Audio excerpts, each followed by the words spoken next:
There's a magical element about sports. There's a magical element about sports that transcends humanity. I really think that sports is one of the few things that really transcends our culture, transcends all of our differences, and brings everybody together. And you can come around and root for stories. Specifically today, we're talking about comeback stories, and there's two in particular that I want to talk about. First, Simone Biles. I know she didn't medal today, although she easily could have. But Simone Biles, the comeback that she has embarked on, going from 2021 in Tokyo, when she, not only did she lose, she had to drop out. It was dangerous for her to continue. She was having a mental health crisis. She was having the twisties. She could have given up right then. She could have given it all up right then. Nobody would have blamed her. By the way, nobody would have blamed her. At least nobody who's smart would have blamed her, because at that point, she was already had won like 2 world championships and multiple Olympic gold medals. But that didn't sit well with Simone Biles. She needed to do more. She needed to come back.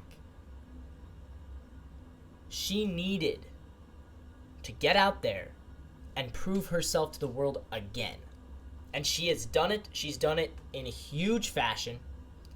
She's done it in spectacular fashion. She's now won 3 gold medals in these Olympics.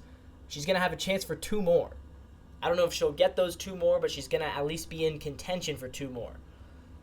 It's incredible what she has been able to do. This is how legends are made. This is how legends are made. To come back from... She was at rock bottom. She didn't give up. She didn't give in. She didn't let the haters win. I remember 2021, there were a lot of haters. Simone Biles is not a patriot.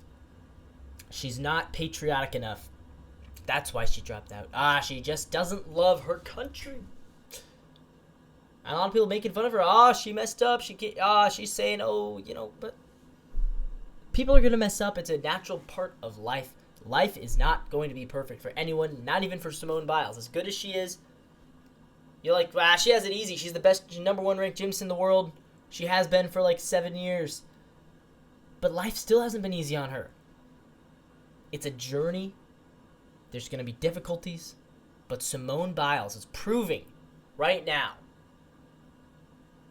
always keep pushing yourself harder, further, faster, stronger. In her case, flipping more times. I can't believe half the stuff she does out there. It's incredible to me to watch. I love watching it. But as an athlete, she has transcended. She has transcended into this top tier, and she did it with the comeback. What a story. What an amazing story, Simone Biles. So let's get to golf. Scottie Scheffler today won the Olympic gold, and I want to walk you guys through how this happened. It was intense. Going into today, Xander Schauffele, who is the number 2 ranked golfer in the world, was leading by 3 strokes.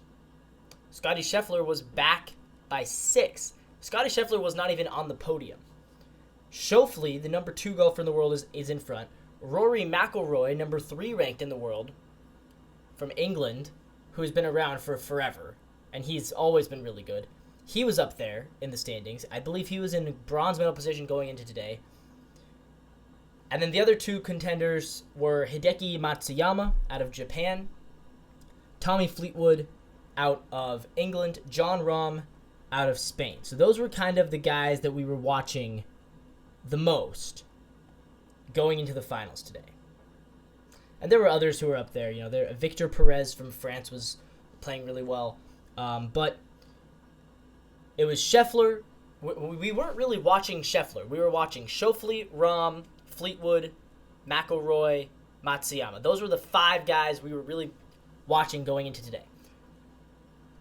Into the back 9, Scheffler still down by 6 strokes. And here he comes with a birdie on hole 10. Then he birdies 12. Then he birdies 14, then 15, then 16, and then 17. 6 birdies in 8 holes. It was a comeback for the ages, as we've talked about. Comebacks. Scottie Scheffler pulled off an incredible one today in Paris. So Scheffler, who was leading, he fell off early. He struggled. And so did Jon Rahm. And so into the lead comes Tommy Fleetwood of England. And then tying him is Scottie Scheffler.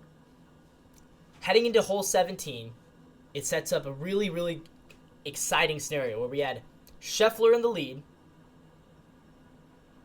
Fleetwood down by 1 on 16, Scheffler on 18 leading by 1 stroke, Fleetwood down by 1 on 16, Rahm down by 2 on 16, and Matsuyama down by 2 was with Scheffler. So Matsuyama and Rahm were tied for bronze, Fleetwood in silver. Fleetwood birdied 16. Now he's tied for gold, and we're thinking this could be one of the most exciting Olympic medal finishes of this entire Olympics. This could be a shoot-off for gold. Wouldn't that be exciting? Fleetwood, who's ranked 14th in the world, versus Scheffler, the number 1 ranked golfer in the world. It'd be great. But that's not how things played out. On hole 17, which was one of the toughest holes on the course, Tommy Fleetwood missed his par putt by about this much. It was close, as close can be, but he missed his par putt. Into the lead is Scheffler, and he doesn't look back. Fleetwood finishes with the silver at 18 under. Scheffler with the gold at 19 under. And the bronze was not a tie either because Jon Rahm, who had a chance at a medal, but a couple of bogeys, a double bogey late in the game, and then the nail in the coffin for Rahm was on hole 17. He bogeyed hole 17. He finishes 4th, so Japan's Hideki Matsuyama takes the bronze. Rory McIlroy wounds up tied with Victor Perez in 5th place. A difficult final day for Scheffler, a difficult final day for McIlroy, a difficult final day for Rahm. And to the lead, coming out on top, is the guy who's already ranked number 1 in the world, Scottie Scheffler. A couple of American goats. Not goats, but a couple of American stars. 2 athletes who were ranked the best at their sports, Biles and Scheffler. Both making extreme comebacks. And in different ways, too. Because, Biles, her comeback is she came back from literally having to drop out. That's how bad it got for her. Scheffler's comeback was, he was down by 6 strokes with 10 holes to go. No biggie. No big deal. Down by 6, 10 strokes to go. No big deal. He made it all up. I mean, it's incredible what Scheffler was able to do. It's incredible what Biles has been able to do. And continued dominance for Team USA at these Olympic Games. And Team USA has been cooking lately. Team USA has been cooking. Let's go to another Team USA story, the women's basketball team. U.S. women's basketball today defeating Germany, and it was not a close game. So USA, they dominated in gymnastics, they're dominating in swimming, they're dominating in golf. I mean, not dominating, but they won it in golf. And now women's basketball, they have won their pools. They're going to be in the semifinals. They are obviously the gold medal favorites. Final score 87-68. We'll read you the box score from this one. And again, it wasn't that close. It was a physical game. I watched the start of it. USA kind of pulled ahead pretty early. Germany actually led through the first quarter. It was 19-16. But the United States pulled way ahead towards the end. Germany really struggled in the second quarter, only scoring 10 in the second quarter. That's where the USA made their lead. They went up 25-10 in the second quarter. Actually, leading in points. This is interesting. Leading in points for the Americans on the bench, dropping 19 points, was Jackie Young. So Jackie Young had herself a game. 7 for 13, 5 3-pointers. She hit 5 3-pointers. Jackie Young with 19 total points. AJ Wilson, 14 points, 6 for 11 from the field. Brianna Stewart, 13 points, 6 for 11 from the field. And Kalia Copper, also off the bench. She came off the bench, sunk 3 threes for 9 points.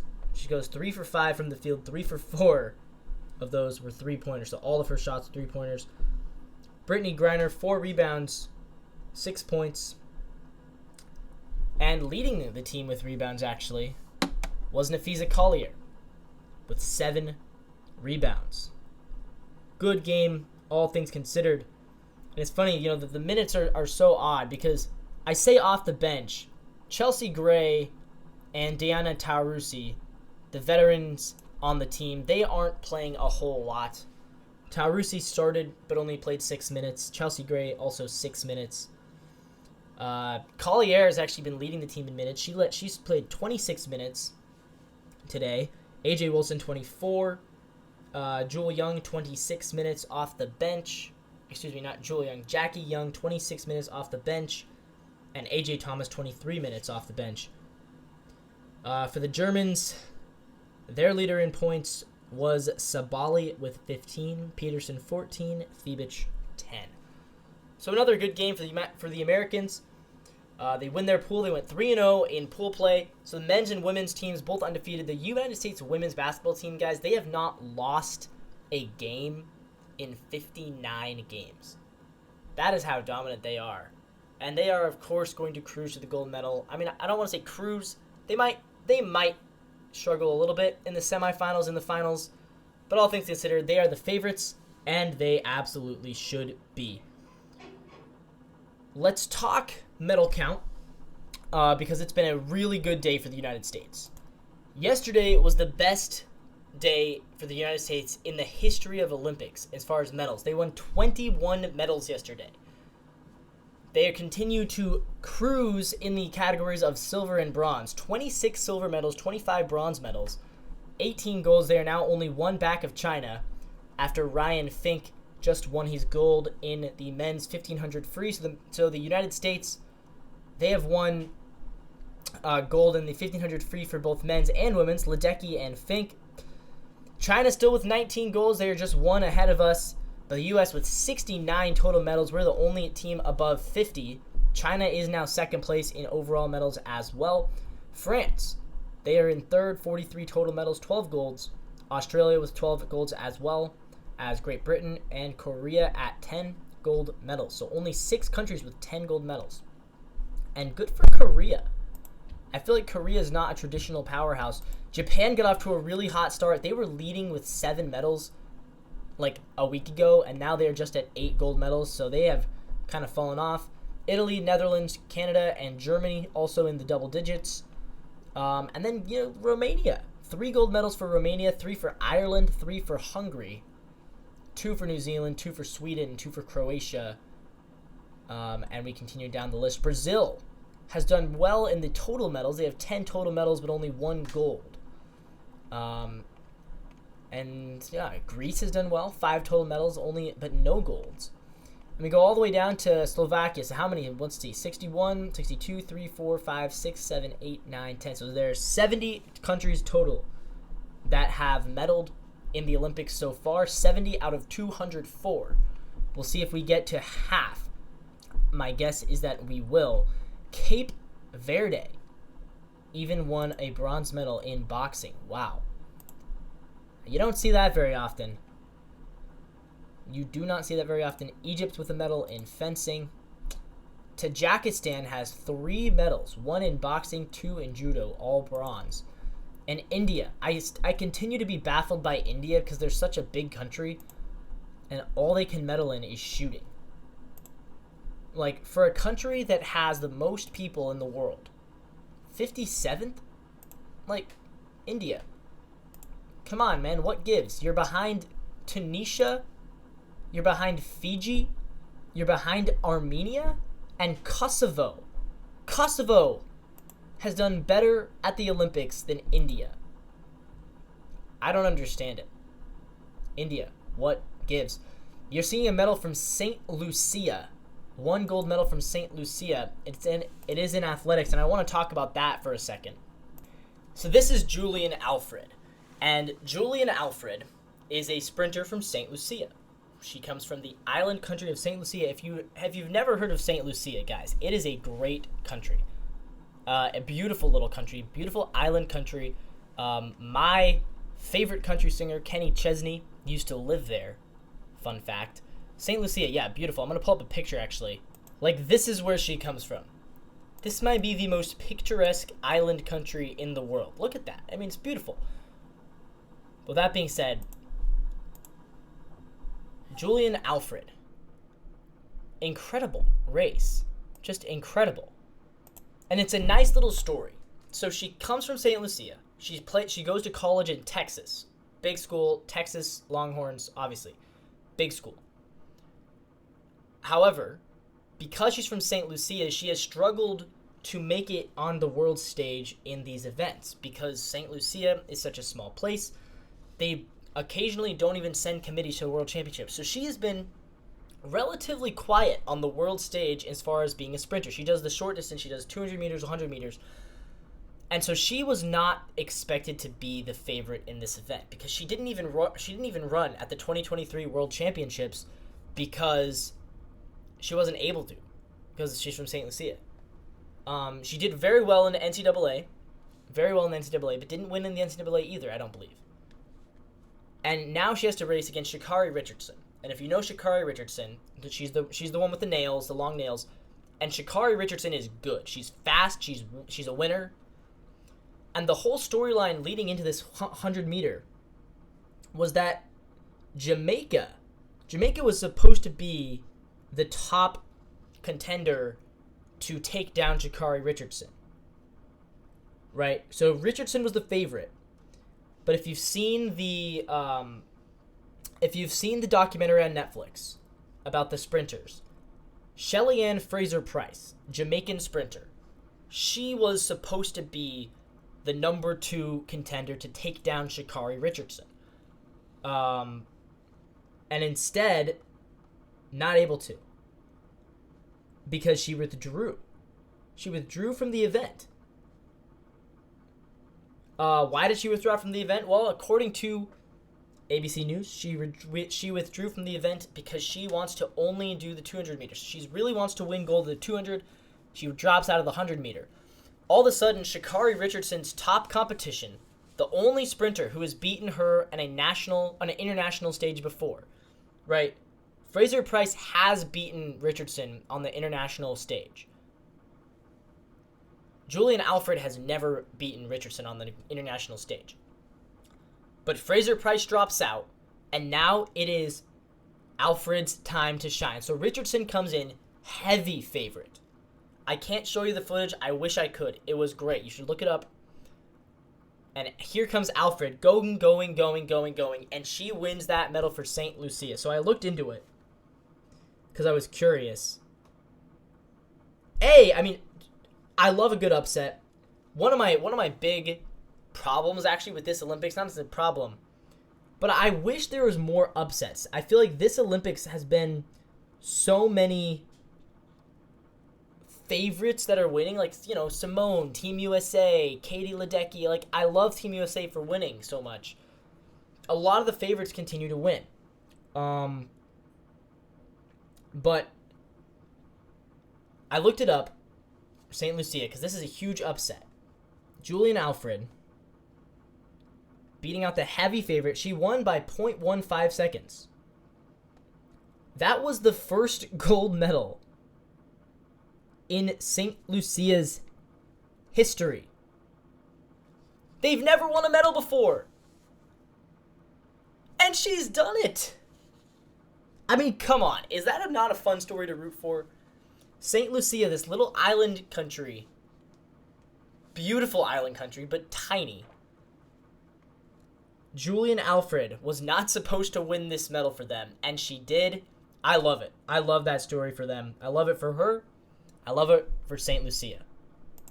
And speaking of firsts, in gymnastics, Kalia Namor has made gymnastics history for Africa with her gold medal on the asymmetric bars. She is from Algeria, and she was really good. She did the asymmetric bars, the uneven bars as we call it here in America. She did those in the individual all-around competition, and she got the best score. And she was actually in second place for a while. She ended up finishing 6th, I believe, in the women's individual all-around. But she was the favorite to win the uneven bars. Nobody from Africa has ever won an Olympic medal. Can you believe this? No African gymnast in the history of the Olympics. Namor is the first. How cool is that? So yeah, she was incredible in the all-around. She actually was better than Simone Biles in the uneven bars, significantly better. And at one point, she was ahead of Simone Biles. That's how good she was. That's how much she was. That's how impressive she was. And supposedly, she's clearly good at the bars. She kind of surprised people at some of her other events how well she did. But she went up there for the uneven bars individual competition, just in uneven bars. She's 17 years old. This girl, 17, and she looks young. 17 years old, first ever African gymnast to win a medal. Good for her. And apparently she used to represent France, which is interesting. So now she used to represent France. Now she represents Algeria, so she must have dual citizenship because the fans were into it. She scored 15.7 points. And she was the favorite to claim gold because she has been really good internationally. 15.7. If you watch gymnastics, normally if you get above 15, it's considered amazing. Simone was getting 15.4, 15.5 in a lot of these events and was really good. 15.7 is almost unheard of. That is a really, really good score. And Kayla Namor, she got it easily. Chinese teenager Qi Qian scored a 15.5 and grabbed the silver medal. And Namor said the pressure was on. The pressure was way on. Even though she was the favorite, the pressure was on. But she grabbed that medal and she did it. Crazy good. Crazy good. It was impressive. Again, I wish I could show you the footage of these events. You have to just watch it and look it up. Watch it for yourself. It's so impressive what she's able to do. And let's talk some more gymnastics really quick. If you haven't heard of him, Pommel Horse guy. He took the gymnastics world and the Olympics viewership in the United States by storm. Steven Nedoroscik. The Pommel Horse guy. That's literally his nickname. Why is his nickname the Pommel Horse guy? Because that's the only sport that he does. He only does pommel horse. He's a gymnast, but he doesn't do any of the other events, only pommel horse. He's a specialist. Apparently there are specialists in gymnastics. But I guess it makes sense, right? Because you'd think, theoretically, there's 5 events. There's 6 for the men, I think 5 for the women. Theoretically, of course, everyone's going to have strengths and weaknesses. I think it's probably less rare than you think for someone to be just really good at only one of them. Pick your best one and just focus only on that. And that's what Steven Nedoroscik has done, and he's done it so well. So Pommel Horse guy, for the team competition, goes out there. He I mean, you look at him on the bench, he's like, this guy with glasses, he only does pommel horse. Like, is he really all that good? Kind of looks like a nerd. I hate to be stereotypical. Kind of looks like a nerd. Gets up there, takes the glasses off, and he stares down the pommel horse like a freaking menace. And what does he do? He aced it, and it was the last event, and he aced the pommel horse so much. As soon as he got off, he knew he had won the United States. So the United States wins bronze for the team event. It's the first men's gymnastics medal the U.S. has won in quite some time. I believe in 16 years, or maybe more. And this guy just went completely viral. All over the internet, all over TikTok, Twitter, Google, everywhere. Pommel Horse guy is going completely viral, as he should. He was really impressive. People were calling him, they're comparing him, the comparison is Clark Kent, because Clark Kent also wears glasses, and then he takes off the glasses. He's an entirely different guy. He stands up there, he stares the thing down, and he's just, it's crazy to me what he's able, he literally hoists himself on one hand. The upper body strength on this guy, I'm telling you, like, he has some serious upper body strength. I'd love to see a gymnast like him go on the American Ninja Warrior show. I think that would be really fun to watch that because I think he would dominate. Because this guy has he's holding himself up with one hand, doing twists around the pommel horse. And then he flips off of it, does a backflip off of it. I can't believe it. I'm always in awe watching, especially gymnastics and diving are the two that I really am in awe watching because it's just, I can't believe the human body can move like that. And I can't believe, like, I feel like I'm a pretty muscular guy, pretty strong guy. I couldn't do half of what he does.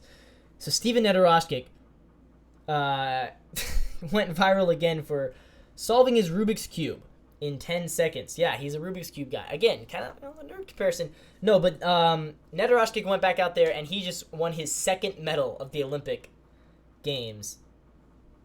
So they do the individual pommel horse competition. So it's only pommel horse. And of course, the pommel horse guy is going to compete in the pommel horse event. And of course, he won it. Steven Nedoroscik wins the pommel horse individual bronze medal.